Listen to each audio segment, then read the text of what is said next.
जय श्री राम मित्रों, रामायण चौपाई प्रस्तुत है हिंदी में। बिनु सत्संग विवेक न होई, राम कृपा बिनु सुलभ न सोई। सठ सुध रही सत्संगति पाई, पारस परस कुघात सुहाई।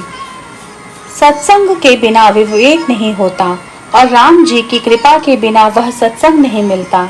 सत्संगति आनंद और कल्याण की जड़ है। दुष्ट भी सत्संगति पाकर सुधर जाते हैं। ऐसे पारस के स्पर्श से लोहा भी सुंदर सोना बन जाता है। जा पर कृपा राम की होई, ता पर कृपा करहि सब कोई। जिनके कपट दंभ नहीं माया, तिनके हृदय बसहु रघुराया। जिन पर राम की कृपा होती है उन्हें कोई सांसारिक दुख छू तक नहीं सकता। परमात्मा जिन पर कृपा करते हैं उस पर तो सभी कृपा करते हैं। और जिनके अंदर कपट, पाखंड और माया नहीं होती, उन्हीं के हृदय में रघुपति श्री राम निवास करते हैं, अर्थात श्री राम की कृपा होती है। कहे उतात अस मोर प्रणामा, सब प्रकार प्रभु पूरन कामा। दीन दयाल बिरधु संभारी, हरहु नाथ मम संकट भारी। हे तात, मेरा प्रणाम स्वीकार करिए। हे प्रभु, आप सब प्रकार से पूर्ण काम है, आपको किसी प्रकार की कामना नहीं। तथापि दीन दुखियों पर दया करना आपकी प्रकृति है। अतः हे नाथ, आप मेरे भारी संकट को हर लीजिए, मेरे सारे कष्टों को दूर कीजिए। हरि अनंत हरि कथा अनंता, कहई सुनहि बहु विधि सब संता। रामचंद्र के चरित सुहाए, कलप कोटि लगी जाहि न गाए।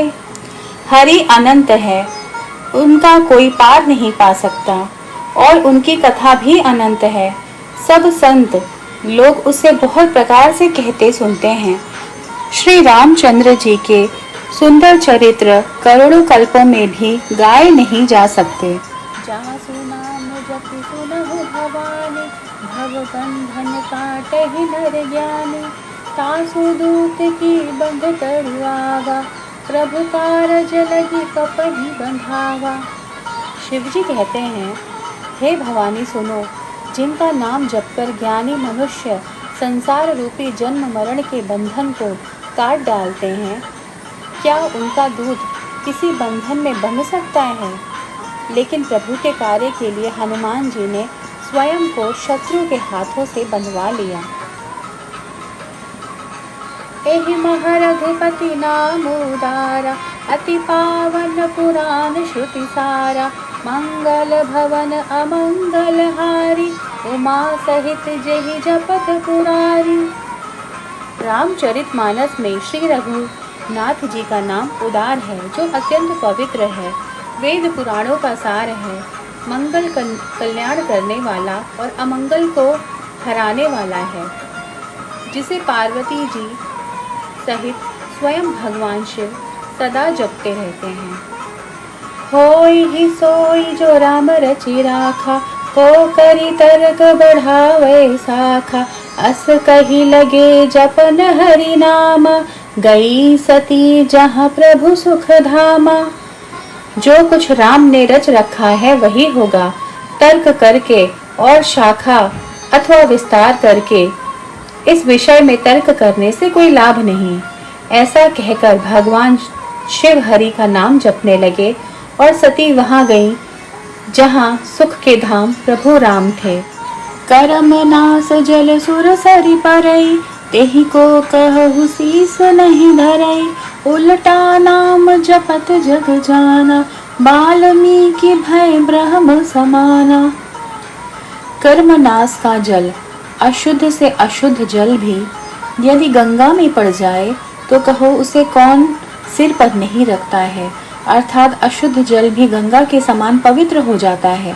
सारे संसार को विदित है कि उल्टा नाम का जाप करके वाल्मीकि जी ब्रह्म के समान हो गए। अनुचित उचित काज कछु होई, समुझी करे भल कह सब कोई, सहसा करि पाछे पछिताहि, कहहि वेद बुध ते बुध नाही। किसी भी कार्य का परिणाम उचित होगा या अनुचित यह जानकर करना चाहिए। उसी को सभी लोग भला कहते हैं। जो बिना विचारे काम करते हैं वे बाद में पछताते हैं। उनको वेद और विद्वान कोई भी बुद्धिमान नहीं कहता। सुमति कुमति सबके उर रहहि, नाथ पुराण निगम अस कहहि। जहाँ सुमति तह संपत्ति नाना, जहाँ कुमति तह विपत्ति निदाना। हे नाथ, पुराण और वेद ऐसा कहते हैं कि सब बुद्धि अच्छी बुद्धि वाला और कुबुद्धि खोटी बुद्धि वाला सबके हृदय में रहते हैं। जहाँ सुबुद्धि हो वहाँ नाना प्रकार की संपदाएं सुख और समृद्धि रहती हैं, और जहाँ कुबुद्धि हो वहाँ विभिन्न प्रकार की विपत्ति दुख का वास होता है। कवन सो काज कठिन जग माहि, जो नहीं होई तात तुम पाहि। राम काज लगी तब अवतारा, सुनता ही भय पार्वताकारा। जब माँ सीता का पता लगाने के लिए समुद्र को पार करके त्रिकुट पर्वत पर स्थित लंका में जाना था, तब जामवंत जी ने हनुमान जी से कहा, हे पवन सुत हनुमान, जगत में ऐसा कौन सा कार्य है जिसे आप कर नहीं सकते। संसार का कठिन से कठिन कार्य भी आपके स्मरण मात्र से सरल हो जाता है। ऐसा कहते हुए जामवंत जी ने हनुमान जी को यह स्मरण कराया कि आपका जन्म प्रभु श्री राम के कार्य के लिए हुआ है। ऐसा सुनते ही पवन सुत हनुमान जी पर्वत के आकार के समान विशाल काय हो गए। मैंने रामायण की 11 चौपाइयों को हिंदी अर्थ के साथ समझाया है। अगर आपको पसंद आया हो तो प्लीज़ मेरे चैनल को सब्सक्राइब और लाइक करें। जय श्री राम।